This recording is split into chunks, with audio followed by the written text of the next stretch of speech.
Hello, everyone. Welcome to this fifth month of our journey through the different parent training subjects that we have covered. This month is our fifth month, so we're almost halfway through our 12-month journey that started 5 months ago. And today we are going to look at let's look real quick at what we've done, and then we're going to start talking about what we're going to look at this month.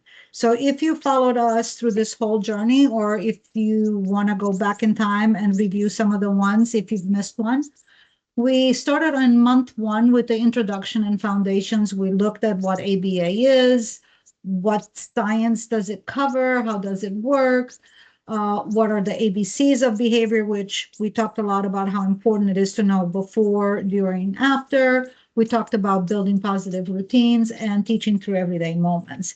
And then we started building on all of these different concepts that we introduced in month one. In month two, we talked a lot about reinforcement and motivation. What is reinforcement? What does it mean? How to identify what motivates your particular child, as each child, just like each one of us, has different things that motivate us, and how to use praise and daily routines to build new skills. If you remember, we had that really cool drawing of a scale, and we talked a lot about the cost involved in doing something versus the reinforcer that's available, and how important it is to have that scale constantly aligned in order to have that child engage in behaviors that they may not want to engage in naturally, and creating those conditions to where they're going to want to engage in those behaviors. We also talked about behavior functions and communication. We talked about, this was in month three, how important it is to teach functional communication, how being able to express wants and needs verbally through an AAC design, AAC device, or ASL language, just being able to express what it is that you need or what you want, how that influences behavior, and how important it is to have functional communication for each child.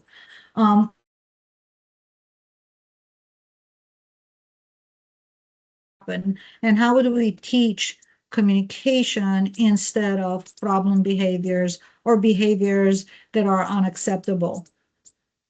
Month four, which was last month, we talked about daily routines. Why are routines important? We talked about how routines create a sense of predictability. There's a lot of comfort in consistency. It strengthens learning. We talked about reinforcement, keeping behavior going, and how small daily efforts lead to really big changes. So this month, we will talk about skill acquisition, which is just a fancy way of saying, how do we teach new skills? We have this child. How do we teach this child to do something they do not know how to do? And we're going to start from the very beginning, looking at the very first gem that is very important when you're talking about new skill acquisitions, and that is that it has to be done in a step-by-step basis. No one learns a skill overnight, and those baby steps and the step-by-step is how we build and teach new skills. Obviously, the more complex the skill, the more steps will be involved. But if you think of an even simple skill like washing your hands, you don't start right away expecting the child to be able to do it all on their own or learn it the very first time you try it. You do it in small steps. And that in ABA it's a fundamental thing. I always tell the techs, we're so excited if we're making a baby step, because it's progress, and progress eventually will lead to being able to teach this child a new acquisition skill. What are my goals for this presentation? How to teach you to introduce a new skill to your child. Again, these are skills your child doesn't have that you are interested in introducing. So my aim is to try to offer you some advice, some guidance on how you can make that happen. How to use prompts, and then how to get those prompts to fading away the support so that that child can do it independently. And then increase independence. As long as you've taught the skill, it now becomes important that this child can maintain and do the skill on their own without your help. And then encourage generalization, which again is a fancy word of saying they can do the skill anywhere. For example, think of potty training. Think of all the steps involved in teaching a child to use the potty. And then eventually you're going to want them to be able to go to the bathroom on their own independently. And then eventually you're going to want them to be able to go to any bathroom, whether in the home, at somebody else's house, at school, out in public. So those are all the steps that we're going to look at. And thinking about potty training, since most parents have gone through potty training at some point or another, these steps become a lot easier to visualize, right?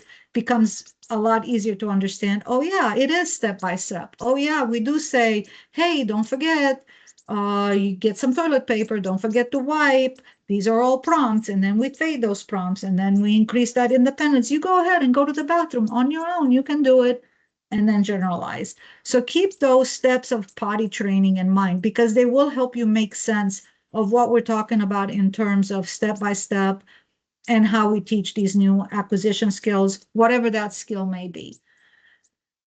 Your role as a caregiver, as a parent, is helping to grow skills at home. A child learns more at home than they learn anywhere before they get to school. They have a whole repertoire of skills that they have learned, and you, the caregiver, the parent, has been the one to teach those. What are new skills? I keep saying new skills, but what are they? They are skills that the child does not yet have. Again, we're going back to potty training. Kid is 2, 2.5, 3. It's time to potty train. This is a skill the child does not have. So now we're going to focus on how do we teach the child this brand new skill that he doesn't have in his repertoire. We're going to build on prerequisite skills. So things that this child already knows how to do are going to be helpful in teaching them something new. Think about listener responding skills, which is a fancy way of saying that if I ask the child to do something, they know what I'm talking about and they will execute what I ask them to do. So in order for me to potty train a child, it would be very important to first know that when I talk to the child to give instructions, he has a way of communicating with me and he has a way of understanding the prompts that I'm giving him. So that would be a prerequisite skill. Everything is taught in small steps. Remember, baby steps, baby step, baby steps. And then we're consistently reinforcing. We're consistently praising that child or delivering a reinforcer that's of value to them to show them how much we appreciate them doing these behaviors that we're teaching them. Eventually, you're going to be able to fade the prompts. You don't have to tell a 10-year-old that he did a great job going to the bathroom, right? The prompts that were used during that potty training, during all those weeks that he took to get the child potty trained, those reinforcers of verbal reinforcement of, oh my gosh, you did such a great job. You have faded those long before the child got to 10 years old. So it's the same thing in this. Any new skill requires a lot of reinforcement. And then once we get there, we can slowly fade those reinforcers away so that the child can independently do it without necessarily our support anymore. New skills don't happen overnight. Nobody just suddenly learns something when you only show it to them once, or you only went step by step, hey, this is how you're going to do it. And suddenly they know it. I mean, that's true even of adults. Think about starting a new job where you go through an orientation process. And they go through the orientation process step by step. This is what you're going to do if this, and this is what you're going to do, and this is who you contact. And even going through all of orientation, which sometimes can take a week, right, in a new position, even after all that, you're still confused and you're still going to ask for help. So these new skills do not happen overnight. They are taught and they go step by step. This is an important topic about choosing skills to teach, okay? And I have on the next slide, I'm going to show you some examples of what's functional, what's non-functional, but I wanted to have just a little bit of a discussion about how do we choose which skills to teach. Each parent and each family values different skills. On top of the normal skills that you would expect, or I don't want to use the word normal, but average skills, right? We all want our children to be potty trained for the most part. We all want our children to be able to sit at the table and eat dinner with us. But in addition to those, there are other things that matter to us. For example, if you're a very artistic household, it may be important to teach your child how to play an instrument or how to paint. If you're a family that values literature, it may be very important to you to teach the child to read earlier and to have books that you share and read together. So choosing a skill to teach has to be some sort of functional and meaningful. Functional is a little bit easier to figure out, right? And I can pretty much narrow down what functional is because we all have to have certain skills to make it through life. Meaningful depends. And you got to be open to the idea of, is this meaningful to me, to my child, to my family?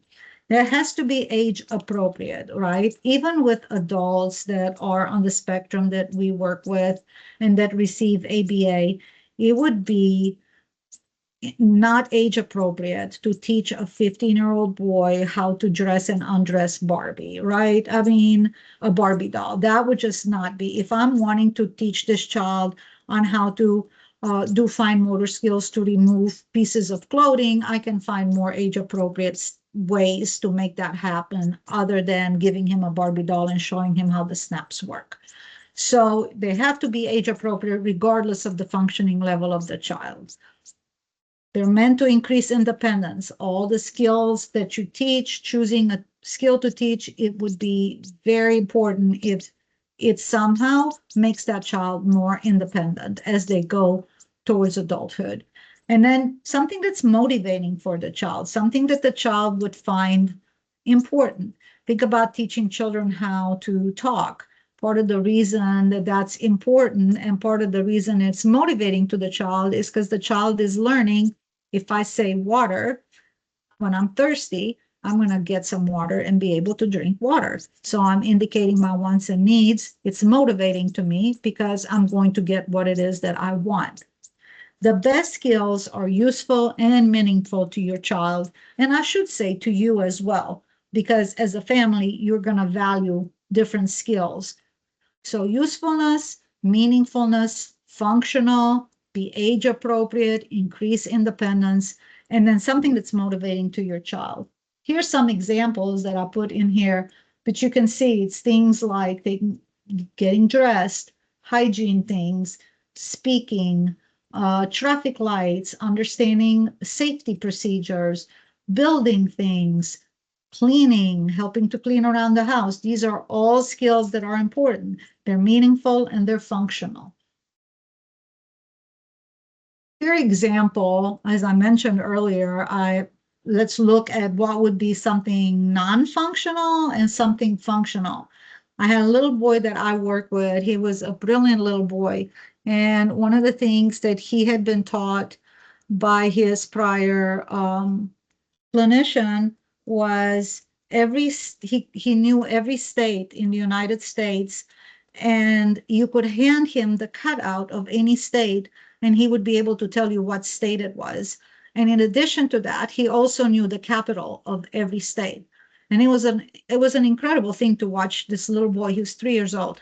It was an incredible thing to watch him do. So he had this massive puzzle of the United States, and then he would place those states just like that and then tell me right away, what each capital was on the state. It was an incredible skill. How functional is that skill? Now, granted, one day he'll be in school, and I don't know if they teach geography anymore or not, or it's a social science, I guess.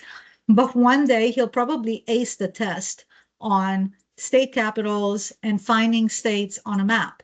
But short of that, in terms of independence, in terms of helping him have a functional skill, that particular skill was not an example of a functional, meaningful skill for him at that age. So when we're talking about functional versus non-functional, that is an example. With children on the spectrum, they will often have this unbelievable knowledge about things that are not particularly functional. Like I have worked with many children who know every dinosaur that ever lived. And they can go through the whole slew of dinosaurs and they can tell you whether or not they were carnivores or herbivores or omnivores. And it's a fascinating thing to watch. But how much is that skill helping them become independent and helping them succeed in the school environment, for example. So these are things to consider when you're talking about functional versus a non-functional skill. Um, Skills that look impressive but are not useful in daily life, or skills that are not very functional. Naming colors on a flashcard. Okay, that's all great, but can you use the colors you've learned on the flashcards to describe the cup that you may want? I want the blue cup. It doesn't do any good to know blue on a flashcard, but not be able to recognize that that cup is blue. Counting 1 to 20, rote counting. And I have a kiddo that I work with right now that can count beautifully, but he has no concept, right, of what 1 versus 2 is. So if I said, hey, could I have 2 little bears? He's unable to give me 2 little bears. But if I say, hey, can you count to 20? He'll go 1, 2, 3, 4. He'll go through the whole thing. Again, it's impressive because he's only 2. Well, he just turned 3. He's only 3, and it's impressive, but it's not a functional skill because he doesn't really know what he's saying, and it doesn't make sense to him that when he says those numbers, there's quantities associated with it. Labeling pictures when asked. We used to do a lot of DTTs, what we call DTTs in this field, and we would sit across from a child and we would show them cards, and then they would have to immediately label what those cards were. And we would go through lots of cards, and they would sit there and they would go and say and say and say. And at some point, we started changing that a little bit and started understanding that let's slow down, let's show one picture, and let's start asking some rotating WH questions about this picture. Let's start saying, what do you see in the picture? Okay, great. It's 2 children. What color coats do they have on? And start working a little more than just label, label, label, label, which was not exactly as functional as doing the rotating questions and being able to describe more than just that one thing. Repeating words or phrases on demand. I remember when I came to the United States, and in the morning in school, everybody stood up and put their hands over their hearts and they were reciting this thing. And I remember asking, what are they reciting? And everybody could tell me, I stand allegiance to the flag, but no one could tell me what it means, where it came from. It was just absolutely just being repeated every morning, with the majority of kids absolutely clueless as to the meaning of the Pledge of Allegiance. Let's look at some examples of functional skills. Using colors to make choices. Do you want the red one or do you want the blue one? Now, knowing colors is giving me the ability to pick the one that I think is cooler. So it's a functional skill. Counting to get needs met. Snack, toys, turns. Can I have 2 of them, please? Can I have 2 pieces of candy? Can I have 3 pieces of candy? Now I'm using numbers and knowing which number goes with what quantity to express a want and a need in how many candies I want. Functional skill. Naming items during play or book reading. It's so exciting when we start working with children and we start reading books with them, and they're able to just spontaneously point at a picture in the book and say, bear, brown bear. Up to that point, it was just repeating, but now all of a sudden they've made that connection. This is a brown bear. So if I show you a brown bear on another picture, this child will be able to make that connection. Functional skill. Plus he's learning brown, and he can recognize that his lunch bag's got some brown in it. Again, functional skills. Matching items during routines, being able to match socks. That's an important functional skill. Being able to match toys. Let's put all the building blocks in this bin right here. Now we're matching with purpose. We're not just matching for the sake of matching. Using words, signs, or AAC to request, protest, or comment all comes down to what we talked so much about last month, that functional communication. I'm now able to tell you what I want, what I need, verbally. I don't have to cry. I don't have to tantrum. I don't have to bang my head against the wall to get you to do something for me that's important to me in the moment. I've got the skills to be able to do it on my own using words. If a skill doesn't help your child communicate, play, learn, or be more independent in their daily life, that skill may not be functional. So think about what it is you want to teach. Think about Is this something that's really going to help my child be more independent, be able to succeed in certain environments? Is this something functional? And then make a decision as to whether or not you want to go forward. Again, I will say that different families have different things that they enjoy teaching their children. And it may not be functional that it was important to me to teach my children literature, but it was valuable to me and my family to be able to have conversations about literature. So for my family, it was a functional skill, but it may not be for someone else. Think about people that value history or art. It's functional for them, but there's also plenty of families who would say, what difference does it make if I know that this is a Van Gogh painting or not? Functional, meaningful to you, to your child, to your family. Task analysis, you're seeing more and more of these task analysis, and it's a fancy word, but all it is taking a skill or something that we do and breaking it down into steps. And you often see the hand washing one, right? The hand washing one, it tells you exactly step by step by step how to wash your hands. And basically, that's what a task analysis is, or sometimes you'll hear BCBAs refer to it as a TA, but that's what it means. So you're taking a particular skill that you want to teach, you're breaking it into smaller steps. And what you're going to do is you're going to teach one step at a time. You want to make sure you master the step that you're teaching before you move on. Again, examples are hand washing, dressing. Think about when you start teaching a child how to dress, what to put on first. You put the undergarment on, and then you put your pants on, and your shirt on, and then you put your socks on. This is a task analysis of how dressing goes. And normally what you do is you start with one step, that one's mastered, you add the second step to it, now you've got 1, 2, those are mastered, and you move on and move on and move on. It's pretty logical, this one, task analysis. Prompting strategy. Prompt is basically a fancy word of saying helping strategy. How do you help a child? You help them by touching it yourself, saying, no, not the socks, put the pants on. You just touched it, and you're physically prompting that child, and you may be even helping him with the shirt to put on in the beginning just to show how it's done. Modeling, you do it yourself. Watch me do this, and then you do it, and they're learning from you through the modeling. Verbal, you verbally tell them, this is how I want you to do it. I want you to wash your hands. Now I'm modeling and I'm verbalizing. Least to most support. If a child doesn't need you to put hands on it and help them hand over hand to wash their hands, do the least amount that they need. Your child may only need a verbal prompt. Hey, put the soap on your hands. Your child may not even need a verbal prompt, may not just need the model without saying anything, maybe just say their name and say, hey, and now you've modeled it, and they'll be able to follow in it. So use the smallest prompt. Why? Because it's easier to fade when it comes time to fade away. And remember, eventually we're going to want to fade away all the prompts. I have learned, and our science shows that verbal prompts, which is where we tell people what to do or tell the child what to do, are sometimes the toughest prompts to fade.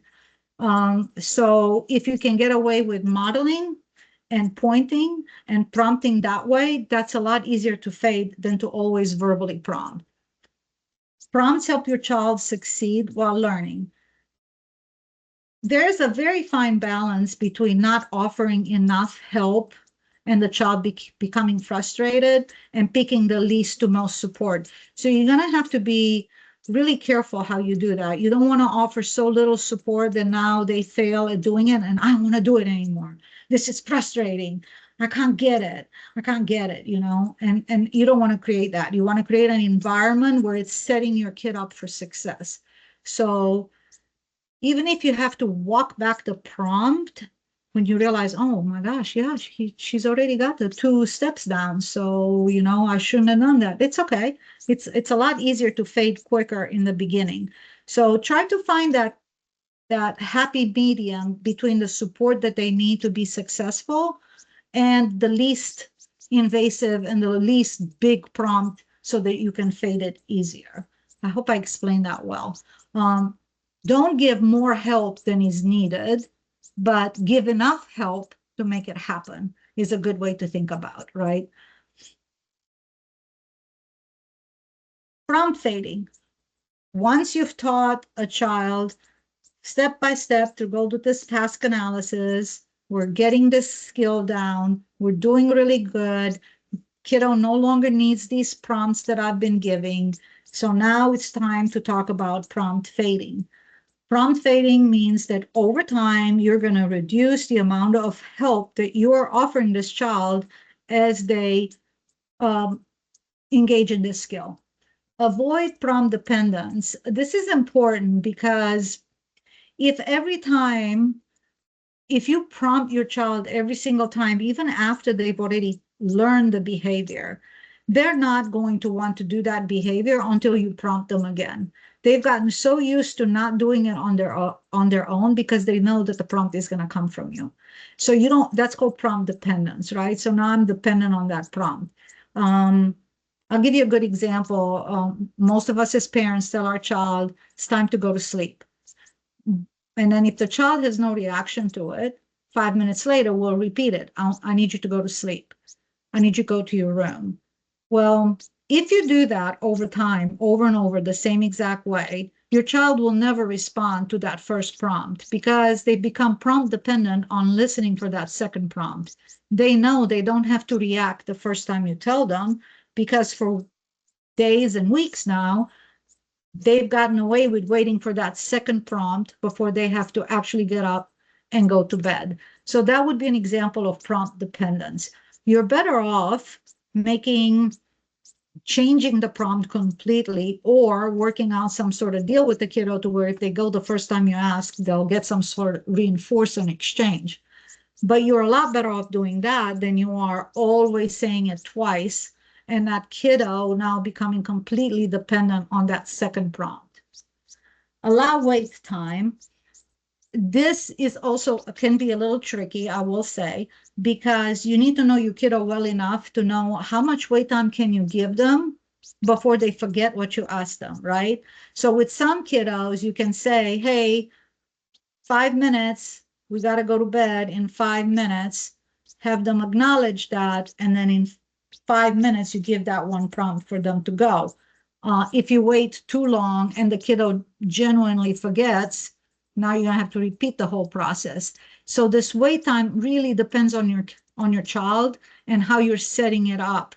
I know I have 4 children, so my youngest child, with her, the wait time could be very long, but she would still do it.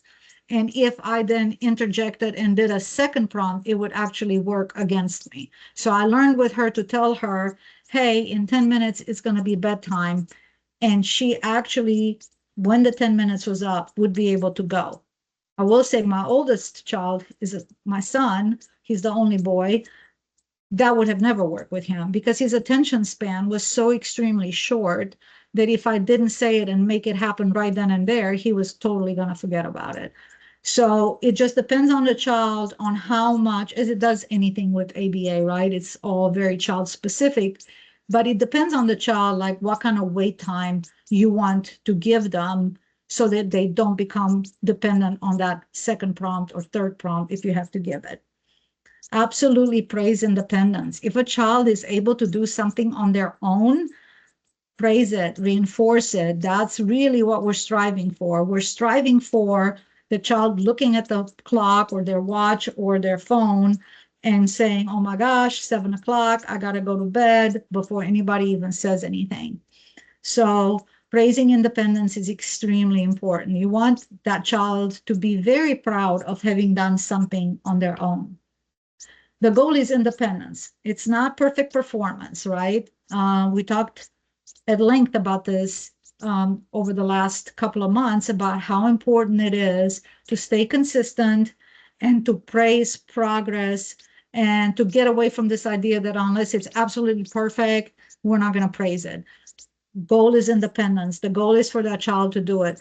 Think of how disheartening it would be if a child independently after you taught them how to make their bed. If a child independently one morning without any prompts gets out of bed, makes their bed, it's not perfect. Maybe the pillow isn't exactly in the middle, and maybe the cover isn't pulled all the way up the way you like it. But think of how disheartening it would be if you walk into that room and instead of saying, "Oh my gosh, you've made your bed. Oh my God, this is so great. I didn't even have to ask you." What if you walked in there and said, "Oh my God, like the cover isn't pulled all the way and the pillow isn't in the middle and it doesn't look right." Think of how disheartening that would be to this child who was so excited to independently make their bed and hoping for a reinforcement from you, hoping to make you happy, hoping to get something in exchange, maybe. And now, it's completely disheartening. So it's important to reinforce these independent behaviors that you see, even if they're not perfect. And you can always add, like, this looks really, really good. And then, maybe even not say anything and just pull on the cover so they can see, oh, okay, so she's pulling on it. So, next time I'm going to pull on it like that too. Goal is independence, not perfect performance.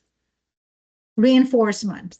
Reinforcement, as you know from having attended these parent trainings, is at the root of everything we do in ABA. Everything in ABA is about what can I do to reinforce this child's behavior that's a desired behavior, right? Any new behavior that I teach this child, I want to reinforce it.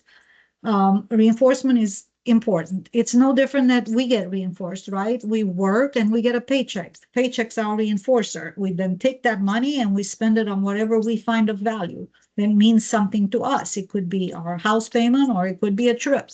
But that money is our reinforcer. That's why we go to work. This is the same concept, a child being asked to engage in skills that they don't necessarily want to engage in, or learn new skills that they're not necessarily interested in learning. The way we make that happen is by reinforcing those behaviors. So looking at that skill from a month or so ago, the response involved, it's going to cost me some energy and it's going to cost me some work. You need to make sure that the reinforcer that I'm getting is going to make it worth my while. That's no different than when we apply for jobs, right? So we apply for a job and they tell us, okay, this is what the work is going to be, and this is what your pay is going to be, and we're all excited. And then we go to that job, and actually, the work is so much more than you thought it was going to be, and the pay is so much less than what you think that work is worth. So now you're not going to be happy and you're going to be looking somewhere else. It's the same thing for any behavior. A job just makes a lot of sense to explain it with for us grown-ups because we're all out there having to work. And so it makes sense to us why that balance is so important. Reinforcement for children, most children, has to be immediate and meaningful. As children get older and their skill sets increase, you can have more delayed reinforcer, like, at the end of the week, there's something that's going to happen if you've done this. You make your bed every day, then on Saturday, we do A, B, or C. But for little kids, it has to be immediate. It has to be meaningful to them. Match reward to effort. Again, think of that scale. You've asked this child to do this. This is the effort that it took them to do it. That reinforcer needs to match in their head, not yours, but in their head, the reinforcer has to match the effort that they put through. Always paired with praise. Verbal praise is so important. And eventually, you're not going to have an additional reinforcer. Verbal praise will be enough. Again, think of a job. Think of how powerful it is when your boss tells you, you did such a great job.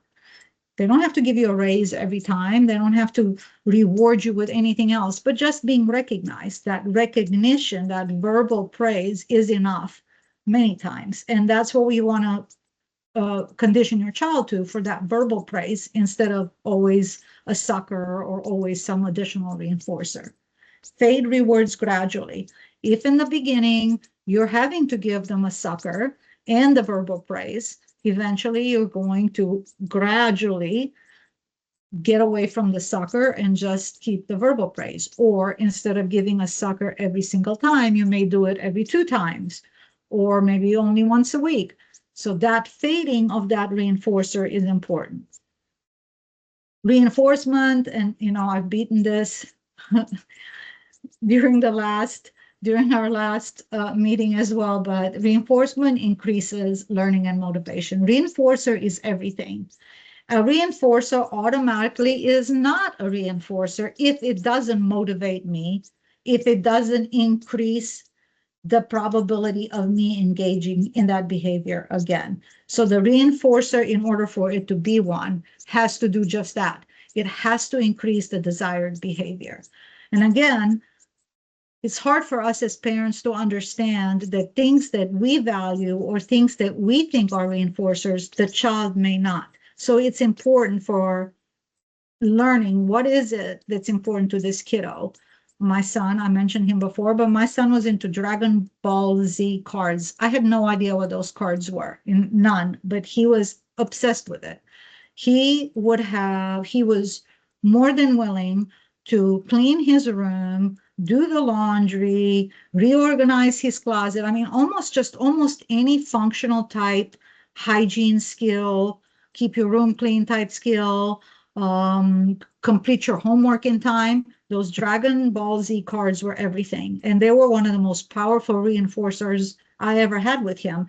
And I was able to fade in time how many of them he would get in exchange for behaviors that we had short-term contracted on, but they remained a powerful reinforcer with him for years and years and years. That's not always true. Sometimes the reinforcer only has value for a short period of time. So it's important to constantly check and see, okay, is this still working, or has my kid satiated on it now and they're not really that interested anymore? All those things are important. Teaching at home. You can teach anytime. I remember I had a good friend that said, when you're a parent, even when you're not teaching, you're teaching because your child is watching you.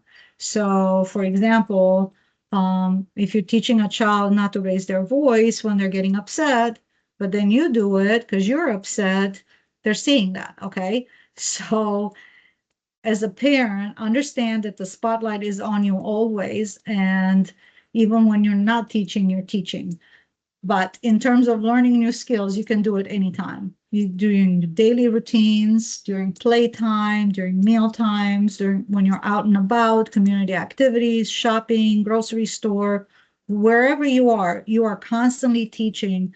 And every time you have moments with your children together, it's an opportunity to teach new skills. Whatever you want to teach them in terms of functional, meaningful skills that are going to grow their independence, you have the opportunity to do that every single time you're with them. It doesn't require a little kidney table with a teacher. It doesn't require a very stringent setting. It doesn't require any of that. Just you and your child together is a teaching opportunity every time. Even if you're not seeing it, they are. Everyday moments are absolute learning opportunities. Generalization. Practice new skills in different places. Again, I said that a good thing to think about through this presentation is potty training. But once your child is potty trained at home, that's when we start generalizing and we start practicing using the potty in different places. Use different material. This not so much for potty training, but in terms of other skills. If I've taught my child that this is an apple, right? And I used a particular picture of an apple, and it was a red apple. It's important to also show them a picture of a green apple, and for them to be able to generalize the concept of apple to both. And then it's even more important to take them to when I'm at the grocery store to say apple and point at an actual apple, both a red one and a green one. So that is how you generalize the concept. Now they know that apple isn't just this card. Apple is all these different things. So that becomes very important in terms of generalization. Involve different people. If they're at grandma's house, they can go potty there, and grandma's going to be the one prompting them if she needs to go to the potty. And reinforce it everywhere, whether you're at the store teaching apple, or you're at the store going to use the potty there, reinforce, reinforce, reinforce. And think about, even though they've got the skill, that they have now mastered at home, it is a big deal to go into a new environment and execute that skill. So that reinforcement becomes very important because that cost is a little higher, so that reinforcer needs to be there. Skills should work everywhere, not just during therapy. And that's one of the biggest things about ABA therapy. If your child is in ABA therapy and you've done parent training with your BCBA, you know that's one of the things we talk about. We talk a lot about maintenance of the skill. Once we've taught the skill, is the child able to maintain the skill, and generalization of the skill. It doesn't do any good if that child can sit on an academic task in therapy for 5 minutes, but is unable to do that at home or at school. That means we haven't really done our job well, because that child has to be able to stay engaged for 5 minutes academically at home in order to be able to do homework, and at school in order to function at school. So generalization, maintenance, these are very, very important concepts to us. And we work really, really hard to make those happen most of the time through collaboration with you guys during our parent training. Oh, I forgot that I had some fancy stuff here. Reinforce, reinforce. What are some common challenges? These are challenges as a parent. I'm sure all of us have dealt with refusal behaviors. I don't want to do it. Prompt dependence. We've talked a little bit about prompt dependence. You know, I'm not going to do it the first time you ask because I know you're going to ask me the second time, so I'm just going to wait for the second time. Inconsistent practice. I'm tired. I've had such a hard day at work today that I'm just not dealing with my kids today, so I'm not going to practice today.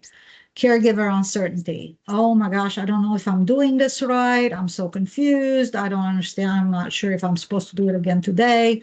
These are all common challenges. With each one comes unique ways of fixing it. Again, I want you to keep that scale in mind. And so when you're talking about refusal behaviors, I don't want to do it. That may mean that the reinforcement that you're offering is not high enough. It may mean that the cost involved for me to do what you're asking me to do is not worth it to me. I don't want your sucker. It's just not enough. But maybe I'm willing to do it for an extra 5 minutes on the iPad before bed. So getting your child, understanding where their motivators are, where their reinforcers are, is going to be able, you're going to be able to overcome the refusal behavior. Prompt dependence, we talked about this. Be careful with prompt dependence. Make sure to stay away from verbal prompts if you can.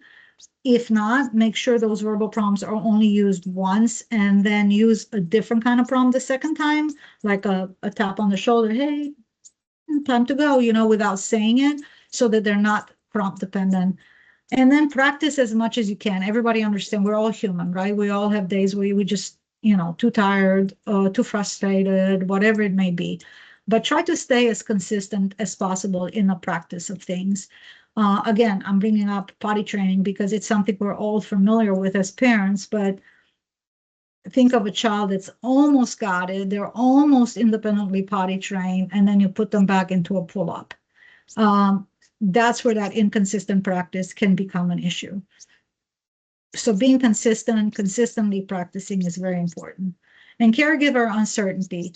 Most of us, most parents, none of us are perfect. We all make mistakes.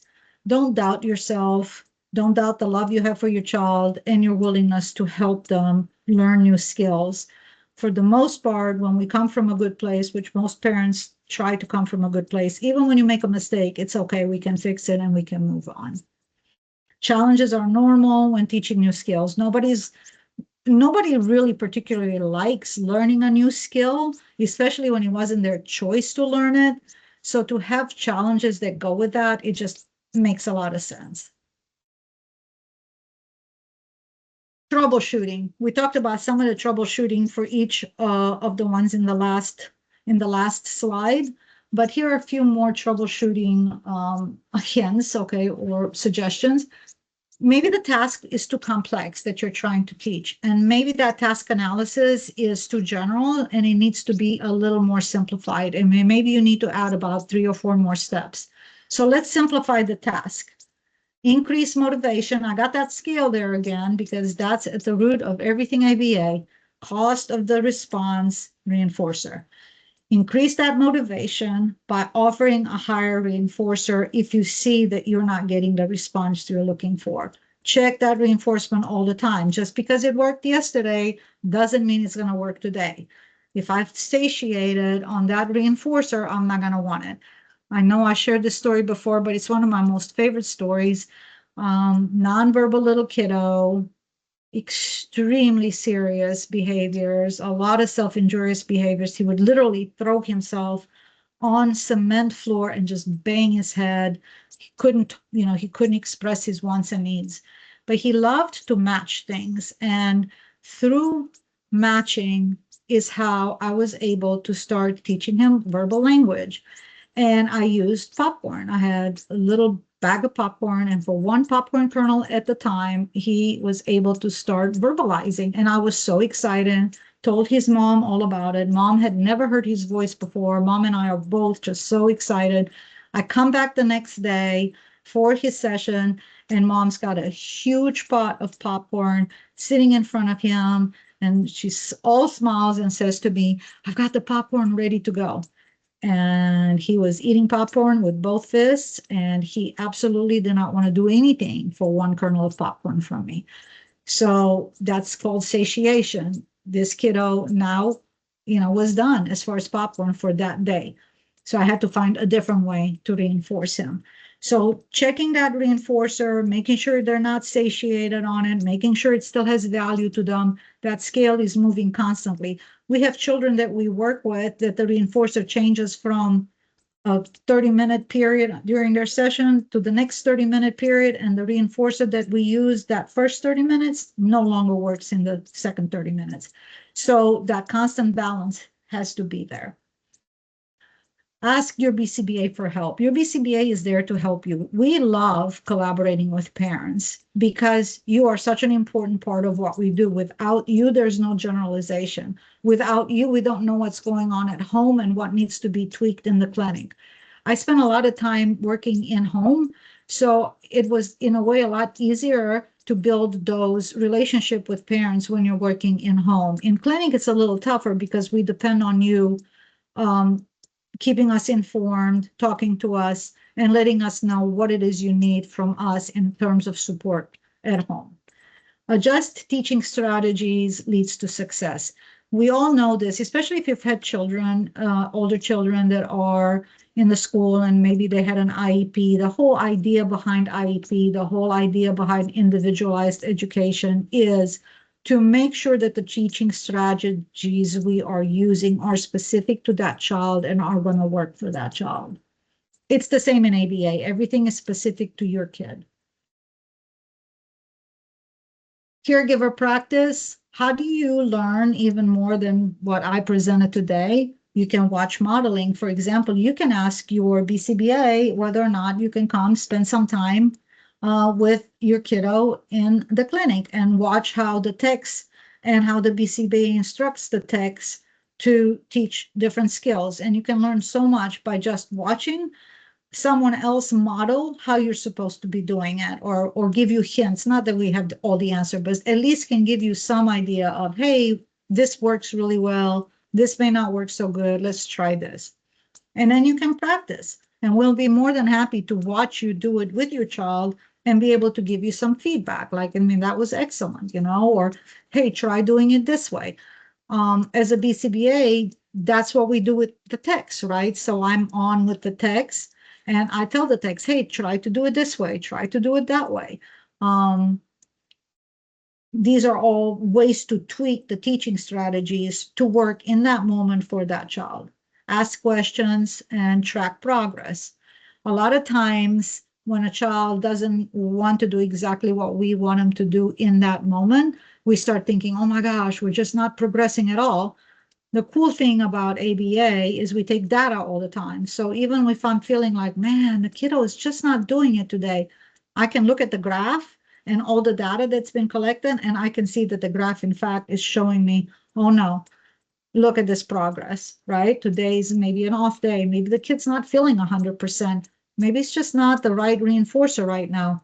but the progress is there. So tracking progress can help motivate you and keep you on track. Okay, not so good today, but that's okay. Practice and feedback help you feel confident.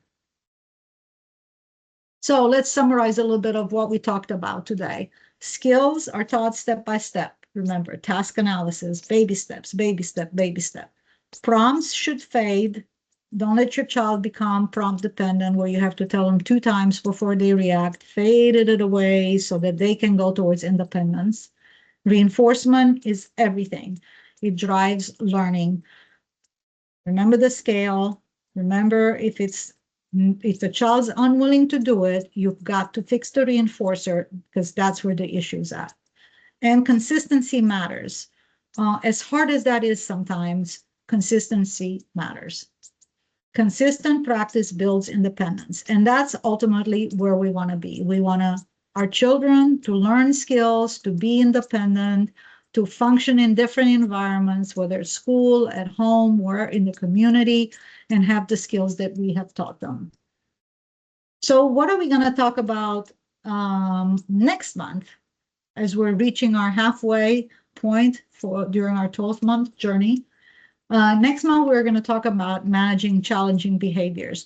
We have discussed a little bit about challenging behaviors in past months, especially when we talked about the importance of functional communication and how being able to communicate wants and needs ties into not seeing really challenging behaviors.